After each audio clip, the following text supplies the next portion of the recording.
They thought it was over. The verdict had been delivered. The courtroom had relaxed. Files were already being closed. One case finished. One decision made. Nothing left to question. But that was the moment everything actually began. Because what looked like the end was only the first layer of the truth. Before the truth unfolds, subscribe to the Unheard Witness. Because sometimes the real story starts after everyone stops looking. The case had seemed straightforward.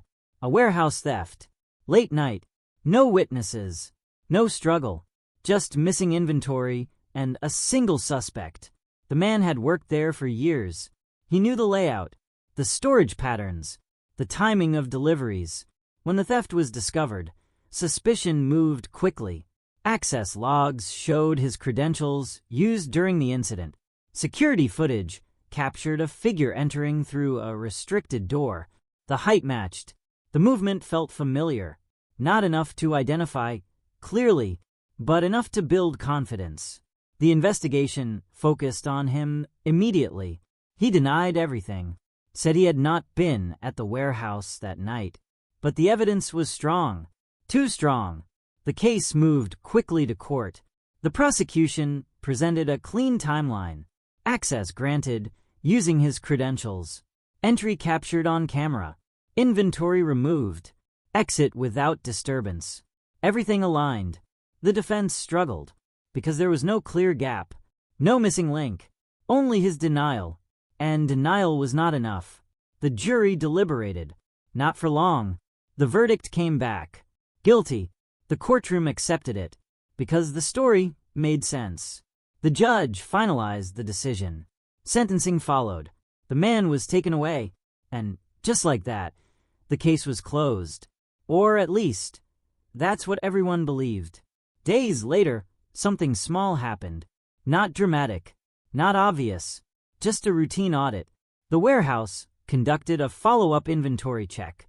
Standard procedure after internal theft. Everything seemed normal, until one number did not match. A discrepancy, minor, almost insignificant. One item listed as missing had been logged as returned, but no record of recovery existed. The system showed it was back, but no one had physically accounted for it. At first, it looked like a simple clerical error, a mistake in data entry, but the auditor flagged it anyway. Because small inconsistencies can grow, the report reached management. They reviewed it briefly, considered ignoring it, because the case had already been resolved. But procedure required verification, so they checked the logs again. The item had been marked as returned at a specific time. Late night, after the original theft, after the suspect had already been arrested. The room grew quiet, because that detail did not make sense. The system recorded activity after the case had ended. The management contacted investigators, reluctantly, because reopening a closed case is never simple. But the data could not be ignored. The logs were reviewed carefully, the timestamp confirmed. The system had been accessed again, using valid credentials, not the suspect's.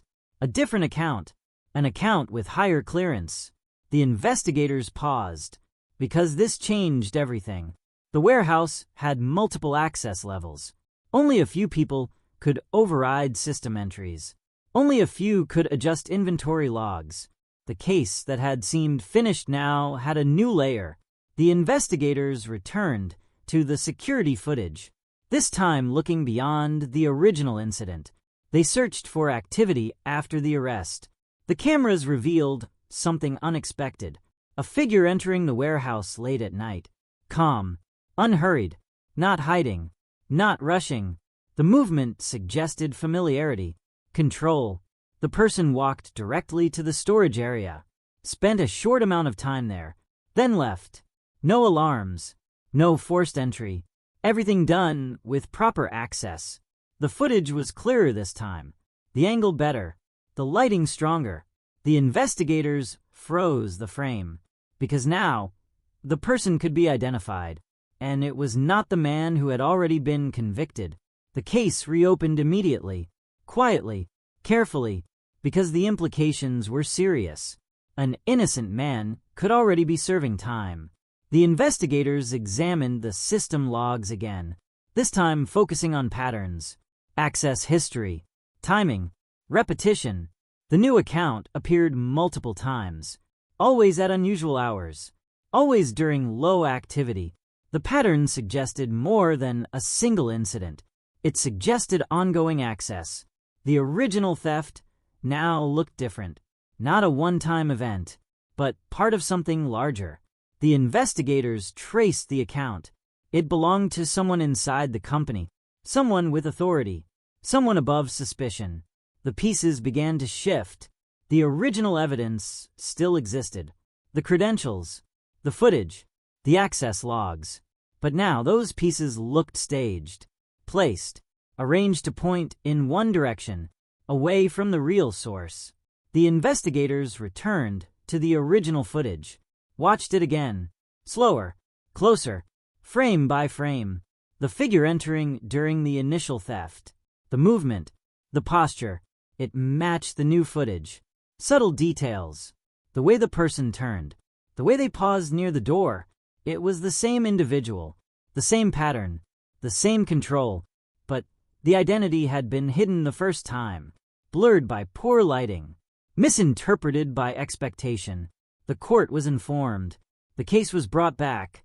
The atmosphere was different now, heavier, because what had once felt certain was now uncertain. The defense presented the new findings, the additional access logs, the new footage, the repeated pattern. The judge listened carefully, because the case was no longer about one crime. It was about what had been missed. The prosecution attempted to defend the original verdict, suggested coincidence, suggested separate incidents. But the timeline connected everything. The original theft, the later access, the altered inventory, all linked by the same account, the same pattern, the same unseen presence. The courtroom understood slowly, because the truth does not always arrive loudly. Sometimes it unfolds piece by piece. The man who had been convicted was brought back, not as a defendant, but as someone whose story was no longer finished. The evidence that once sealed his fate now raised questions, not about him, but about everything else. The judge reviewed the case again, from the beginning, but this time with new eyes, because the first conclusion had been based on what was visible. Now, the hidden parts had surfaced, and they told a different story. The final realization settled quietly. The case had never been complete. It had only appeared that way. They thought it was over, but it had just begun.